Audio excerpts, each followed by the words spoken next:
आपका हरियाणा न्यूज में। आपके साथ मैं हूं रेणु कैलाश और इस खास बुलेटिन में आज हम बात करेंगे ऑपरेशन रंगे हाथ की।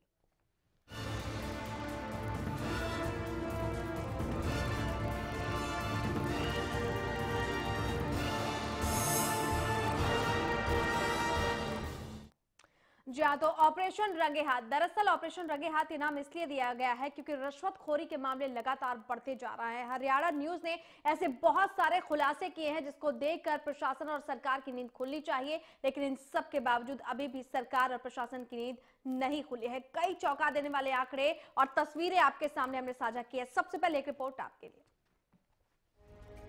काम और उस काम की कीमत।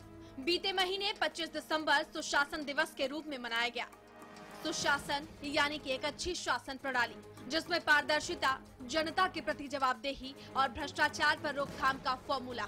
लेकिन क्या हमारी प्रशासनिक कार्य प्रणाली इस लायक है कि हम सुशासन का सपना देखें? विभागों में बढ़ती रिश्वतखोरी और काम के आधार पर तय की जाने वाली रकम गैर कानूनी है और गलत भी, लेकिन अधिकारियों को शायद गलत करने की लत लग गई है।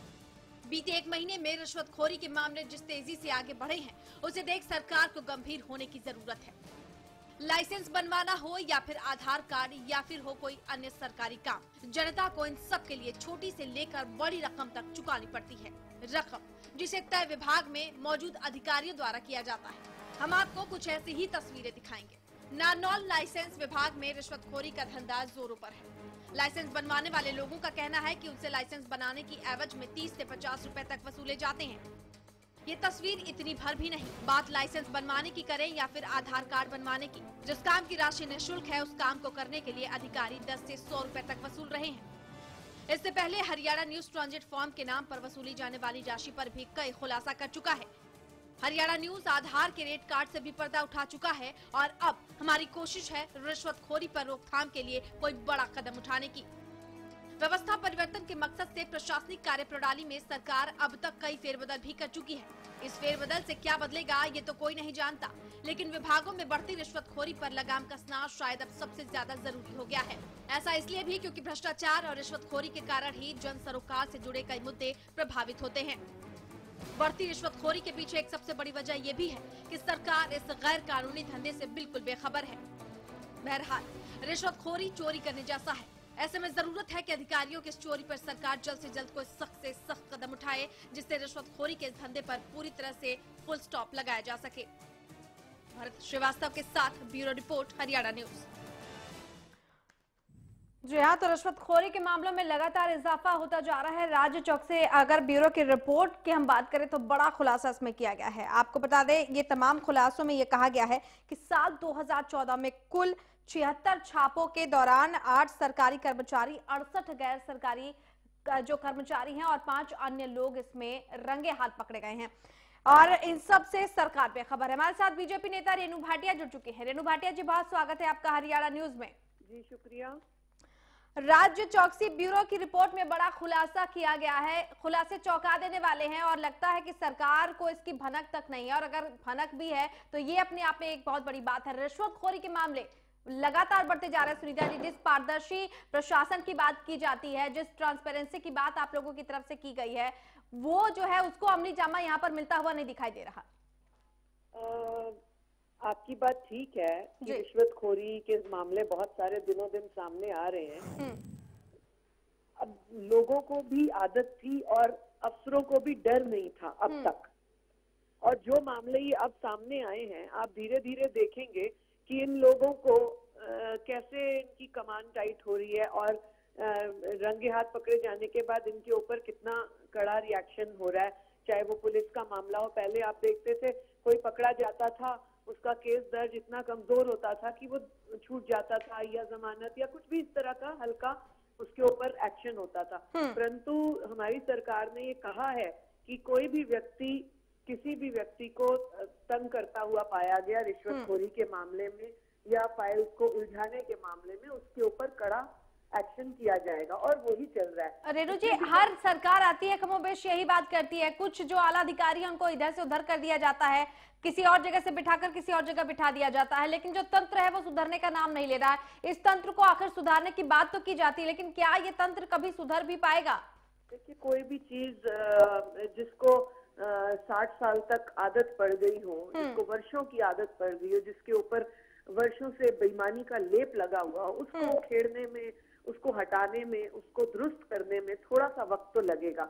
और आप देखेंगे 1-2 केसेस जो पकड़े जा रहे हैं, इनके ऊपर जैसे ही एक्शन होता है, ये तुरंत जो आसपास के लोग हैं प्रभाव में आ जाते हैं। तो ये एक भय बना देना और इस तरह से एक्शन उनके ऊपर करना, ये भी एक बहुत बड़ी बात है। रेणु जी, सवाल ये है कि चलिए ठीक है, आपने ये कहा कि 60 साल से जो एक लेप चढ़ा हुआ था उसको हटाने की जरूरत है, लेकिन इस सरकार का भी कोई खौफ जो है वो ऐसे भ्रष्ट और रिश्वतखोर अधिकारियों के अंदर दिखाई नहीं देता। हमने लगातार, हमारे जो तमाम संवाददाता रहे प्रदेश के कई शहरों में गए हैं, रंगे हाथ उन्होंने स्टिंग ऑपरेशन किया है। नारनौल की आपको हम बात बताएं, लाइसेंस बनवाने के लिए भी वसूली हो रही है, 30 से 90 रुपए लाइसेंस बनवाने के लिए, रिन्यूअल के लिए भी लिए जाते हैं। अगर हम आधार कार्ड की बात करते हैं जो कि निःशुल्क सेवा है सरकार की तरफ से, और आपको भी पता है कि बहुत इंपॉर्टेंट है, लेकिन उस सेवा के लिए भी, उस आधार कार्ड के लिए भी 50 से 100 रुपए वसूले जाते हैं। कहीं बिजली का कनेक्शन ठीक करना हो तो हजारों में उसकी मांग होती है। इस सरकार में भी कोई खौफ कर्मचारियों में दिखाई नहीं दे रहा, और ये हाल क्या आंकड़े हैं? देखिए, ये सारे जो मामले आपने मुझे बताए आधार कार्ड को लेकर और छोटी छोटी ये 50-100 की रिश्वतखोरी, ये सारे वो लोग करते थे जिनको पिछली सरकार में बिल्कुल भय नहीं था और जिन्होंने अपने इस तरह से बुरके छोड़ रखे थे। लेकिन इस सरकार के आते ही आप ये देखिए कि 2 महीने का वक्त, 2 महीने के बच्चे से आप कितना एक्सपेक्ट कर सकते हैं। जैसे जैसे ये बच्चा बड़ा होगा वैसे वैसे कमान कसता जाएगा, और आप बहुत ही जल्द देखेंगे कि कोई भी इस तरह का मामला, मुझे लगता है आपको कोई स्टिंग ऑपरेशन। रेणु जी, आप लोगों ने, आपकी पार्टी ने एक लंबा संघर्ष किया है, किस आधार पर? सियासी खेल में तो मुझे नहीं लगता कि बीजेपी कोई बच्चा पार्टी है। मुझे ये नहीं लगता कि किसी भी व्यवस्था से निपटने के लिए क्या ये सरकार जो है परिपक्व नहीं है, मुझे ऐसा दिखाई नहीं देता। देखिए, आपको बच्चा, जो मैंने उदाहरण दिया बच्चा का, वो इसलिए नहीं दिया कि बीजेपी एक बच्चा पार्टी है। हरियाणा में जो सरकार बनी है वो 2 महीने की सरकार है, और जैसे जैसे कोई मामला सामने आता है उसको वन टाइम इस तरह से, खास तौर से रिश्वतखोरी पे, खास तौर से जो इम्पोर्टेंट चीजें हैं उनके ऊपर अगर कोई बात आती है तो उस चीज को हटाने के लिए जो है। जी सुनीता जी, आप जुड़ पा रही हैं हमसे, सुन पा रही हैं हमें?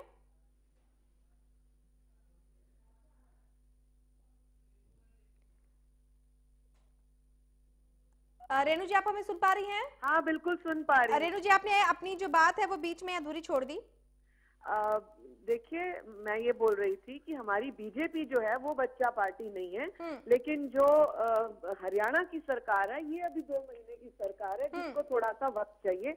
और जैसे जैसे कोई मामला सामने आता है हम उस मामले को, उसकी कमान कसते जा रहे हैं ताकि एक एग्जाम्पल सामने लोगों की आए और दूसरा मौका ही ना मिले। लेकिन रेणु जी, ऐसा कोई एग्जाम्पल अभी तक सेट नहीं किया गया है। देखिए, जितने रिश्वतखोर पकड़े गए हैं उनको तुरंत प्रभाव से उनके ऊपर एक्शन हुआ, उनके ऊपर केस बना, उनको हटा दिया गया। और ऐसा करने के बाद मेरे ख्याल से किसी भी कार्यालय में ऐसा हो तो लोग तुरंत हरकत में तो आ ही जाते हैं जी, और एक को देख के 10 और डर भी जाते हैं। बिल्कुल। रेणु जी, आप लाइन पर बने रहिए। इस वक्त हमारे साथ सामाजिक कार्यकर्ता रमन जुड़ चुके हैं। रमन जी, बहुत स्वागत है आपका। शुक्रिया जी, शुक्रिया। दरअसल रिश्वतखोरी एक ऐसी बीमारी जो कि सालों से, आप कह सकते हैं दशकों से, इस देश को धीरे धीरे चाट रही है और घून की तरह इसको खोखला कर चुकी है। सरकारें आती हैं, निजाम आते हैं और बदल जाते हैं, लेकिन ये एक ऐसी बीमारी है, इसको असाध्य बीमारी कह ले तो गलत नहीं होगा, कम नहीं होती है, खत्म नहीं होती है। ना तो कोई पॉलिटिकल पार्टी सीरियस है इसको खत्म करने के लिए। रेणु जी ने बहुत अच्छा भाषण दिया है, मैं सुन रहा था। मेरे 2 केस लोकायुक्ता में पेंडिंग है। अगर सरकार इतनी सीरियस है, उसके अंदर सारे डॉक्यूमेंट्री प्रूफ हैं, करीब 25-30 हजार करोड़ रुपए रिकवरी हो जाएगी अगर वही कागज खंगाल लें। मेरी कंप्लेंट्स के ऊपर नीचे से ऊपर तक कागज चलते हैं, कोई एक्शन नहीं होता है, मेरे को कोर्ट में जाना पड़ता है। मेरे करीब 17 केस चल रहे हैं और कोर्ट जब फैसला करेगी तब करेगी। अगर आपको करप्शन दूर करनी है, इसमें सिर्फ 17 दिन का समय चाहिए। आपकी करप्शन जो है वो करीब 80% कम हो जाएगी। अभी जो हरियाणा गवर्नमेंट ने ट्रांसफर्स किए हैं, ये करप्शन का नया रास्ता खोल दिया। और ये आने वाले 1 महीने के अंदर आप देखिएगा कि जो ट्रांसफर का रेट 10,000 रुपए चल रहा है वो 30,000 रुपए हो जाएगा। रेणु जी, ट्रांसफर का रेट चल रहा है, रेणु जी जवाब देना चाहेंगे आप? जी मैं थोड़ा सा बीच में आपकी आवाज कट रही थी, मैंने इनको ठीक से। रेणु जी, इनका दरअसल ये कहना है कि कोई भी सरकार इस मसले को लेकर संजीदा नहीं है, सामाजिक कार्य करता है, लेकिन इनके खुद के ऐसे मामले हैं, 17 ऐसे मामले हैं जिनके लिए इनको कोर्ट का रुख करना पड़ता है, किसी भी सरकार ने कोई सुनवाई नहीं की है। और साफ तौर पर यह भी कह रहे हैं कि हाल के दिनों में जो तबादले हुए हैं, उन तबादलों के पीछे भी कहीं ना कहीं रिश्वतखोरी और भ्रष्टाचार है। बाकायदा सरकारी तंत्र में तबादलों के रेट भी चलते हैं। देखिए, अगर हमारी सरकार एक्शन लेती है तो भी नेगेटिव थॉट आता है सबके मन में कि इन सरकार को एक्सपीरियंस नहीं, कल की सरकार है। और अगर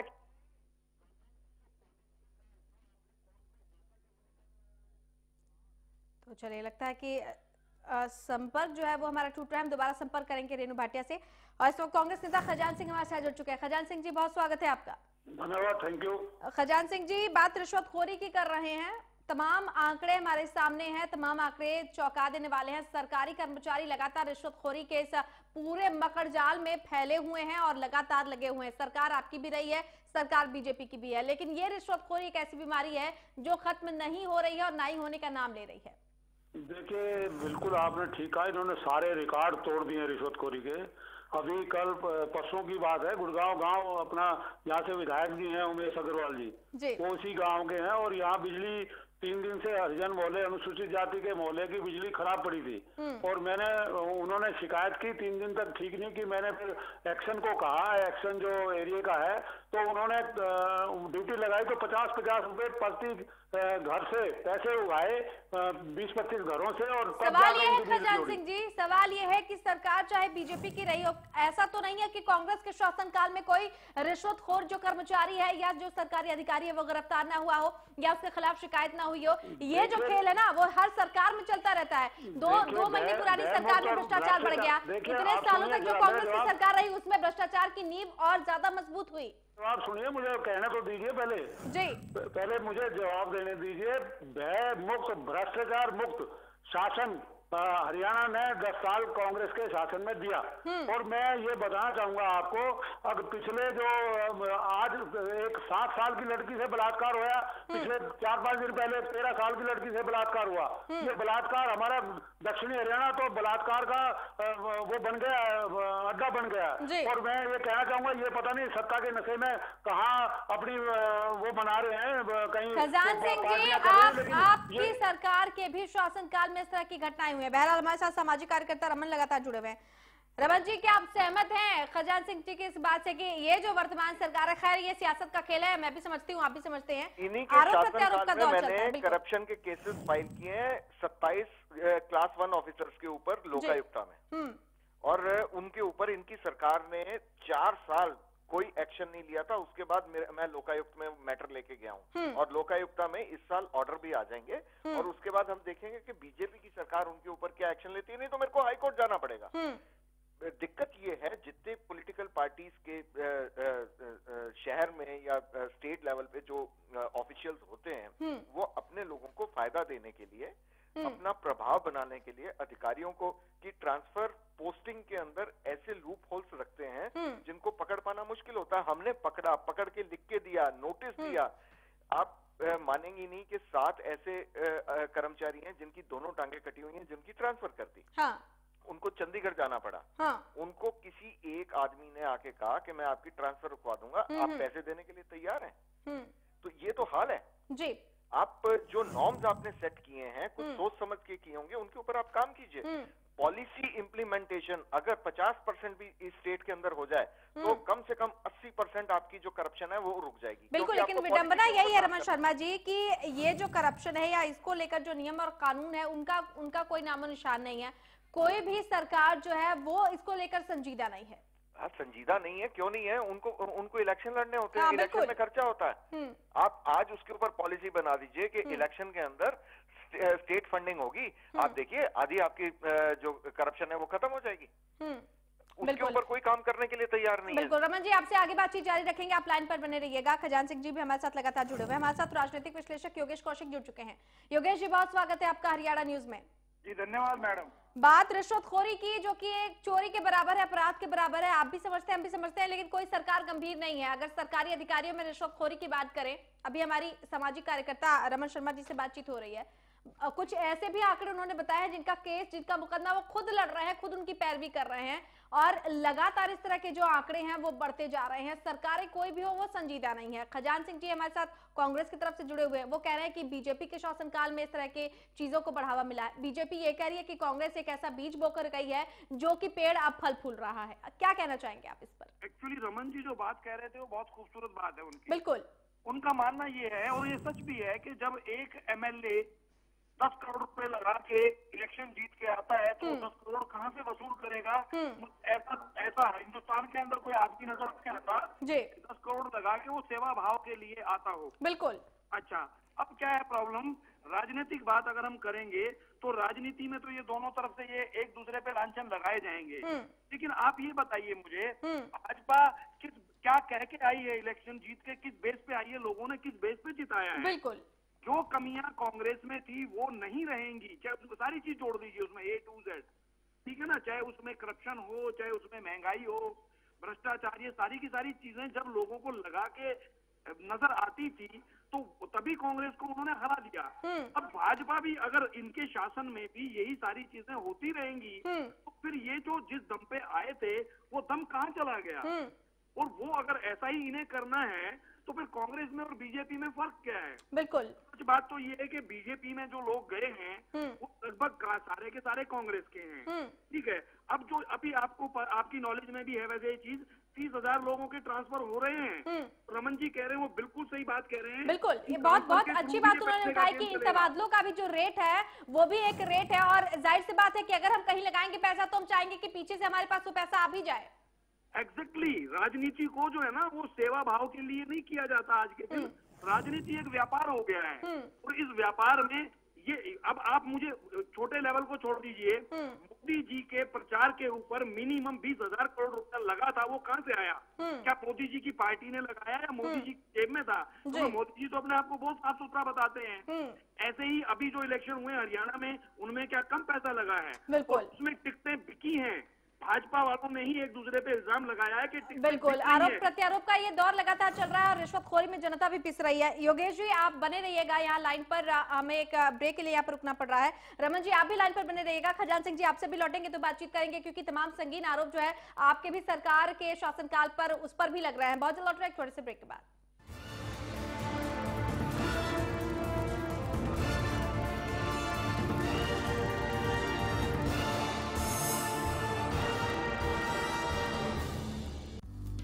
सिरसा में अब खत्म हुआ अंतर्राष्ट्रीय स्तर की शिक्षा का इंतजार।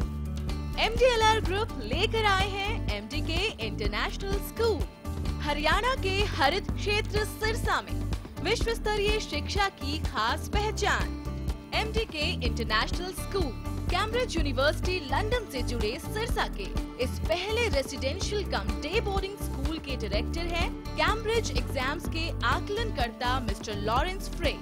विश्व स्तरीय शिक्षा के साथ MDK स्कूल में है एयर कंडीशन कैंपस और दूसरी आधुनिक जरूरी सुविधाएं, पुस्तकों से परिपूर्ण लाइब्रेरी और एक स्पेशियस कैफेटेरिया जिसमें बच्चों के लिए मिलेगा हेल्दी खाना।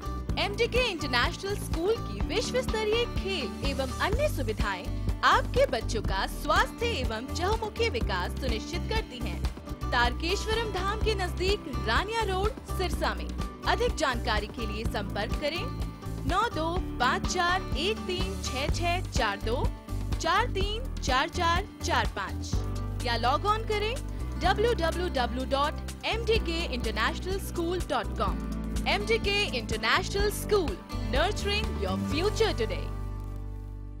हरियाणा फ्रेश शुद्ध घी का नाम बड़ा, शुद्धता की कसौटी पर खरा, घर के घी जैसा स्वाद मन भाए, जो भी खाए तंदुरुस्ती पाए। हरियाणा फ्रेश एगबाग शुद्ध घी, स्वाद घर के घी जैसा। हरियाणा फ्रेश शुद्ध घी। Largest campus, more than 1,800 students, well-equipped workshops and labs, advanced courses, more than 30 PhD holder and experienced faculties. For more information, log on our website. Contact us for admission. Arni University, bringing ambition in life.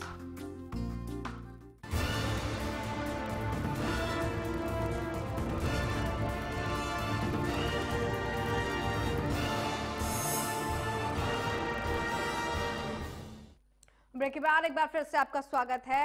Operation रंगे हाथ, दरअसल हमने तमाम ऐसी जगहों की तस्वीरें आपके साथ साझा की हैं जहां पर छोटे से लेकर बड़े स्तर तक का जो कर्मचारी है, जो अधिकारी है, वो रिश्वतखोरी के इस मकर जाल में फैला हुआ है। चाहे वो नारनौल की बात करें जहां पर लाइसेंस बनवाने के लिए वसूली हो रही है, चाहे हम प्रदेश के सिरसा की बात करते हैं जहां पर रंगे हाथ एक लाइनमैन गिरफ्तार किया जाता है, चाहे हम हिसार की बात करते हैं यहाँ पटवारी रिश्वत लेते हुए गिरफ्तार किया जाता है, चाहे हम पुन्हाना की बात करते हैं यहाँ पर भी एक सरकारी अधिकारी रिश्वत लेते पकड़ा जाता है। तमाम ऐसी तस्वीरें जो हमने आपके साथ साझा की है और उन सब की जड़ ये है सरकारी तंत्र में जिस तरह से ये भ्रष्टाचार फैला हुआ है उसकी तमाम वजहें हैं और इन्हीं वजहों पर हम चर्चा कर रहे हैं। हमारे साथ 3 खास मेहमान जुड़े हुए हैं। खजान सिंह हमारे साथ कांग्रेस की तरफ से जुड़े हुए हैं, रमन शर्मा सामाजिक कार्यकर्ता हमारे साथ बने हुए हैं और साथ ही हमारे राजनीतिक विश्लेषक जो है योगेश कौशिक वो हमारे साथ लगातार बने हुए हैं।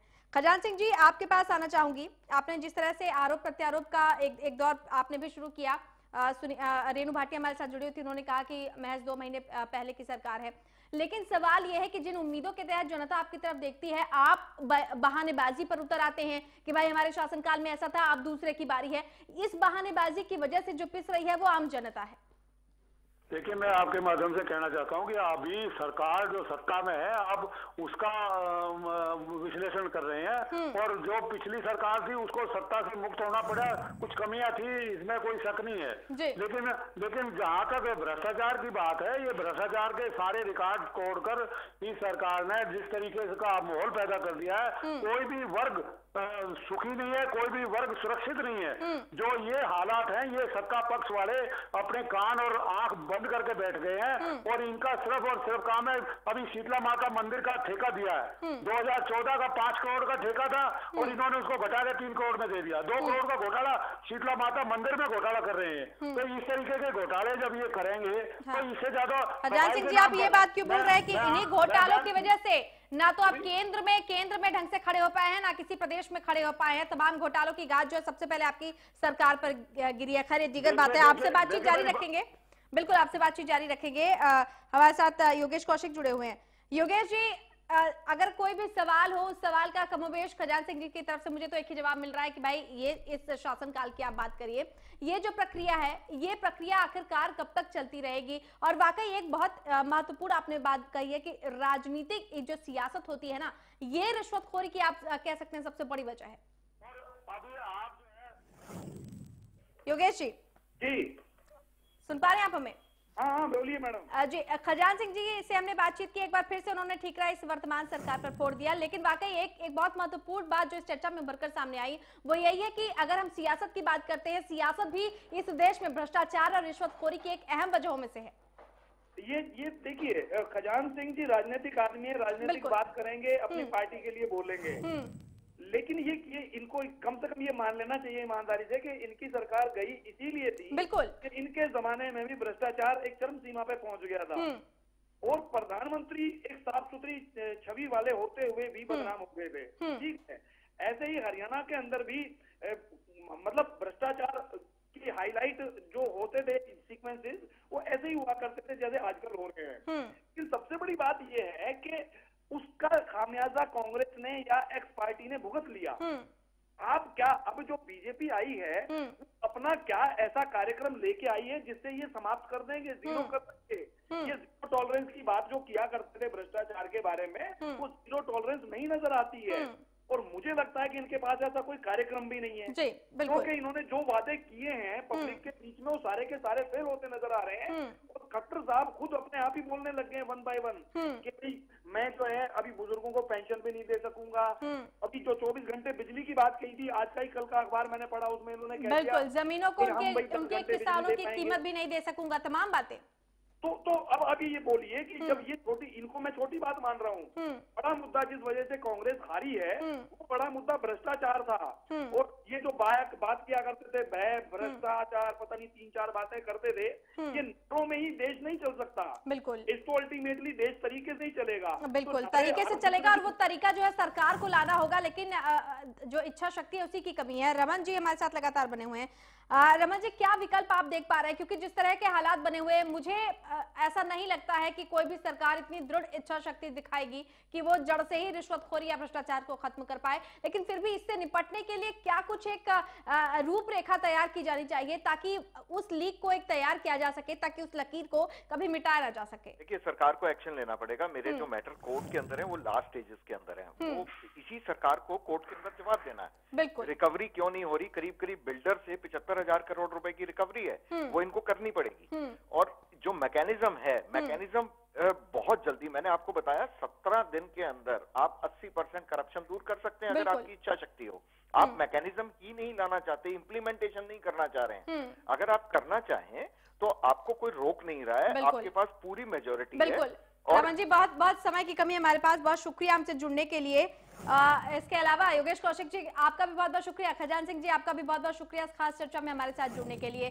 तो अगर सरकार चाहे, इच्छा शक्ति हो, तो किसी भी समस्या को जड़ से खत्म किया जा सकता है। लेकिन भ्रष्टाचार और रिश्वतखोरी एक ऐसी समस्या है जिसके लिए लगता नहीं है कि कोई भी सरकार प्रतिबद्ध है। खैर, इस समस्या से कब तक भारतवासी जूझते रहेंगे, प्रदेशवासी कब तक जूझते रहेंगे, ये देखना होगा। लेकिन वाकई जरूरत है एक नीति की और एक्शन करने की। चलिए, इसी के साथ इस बुलेटिन में फिलहाल इतना ही, लेकिन प्रदेश की तमाम बड़ी और अहम खबरों के लिए बने रहिए हरियाणा न्यूज के साथ।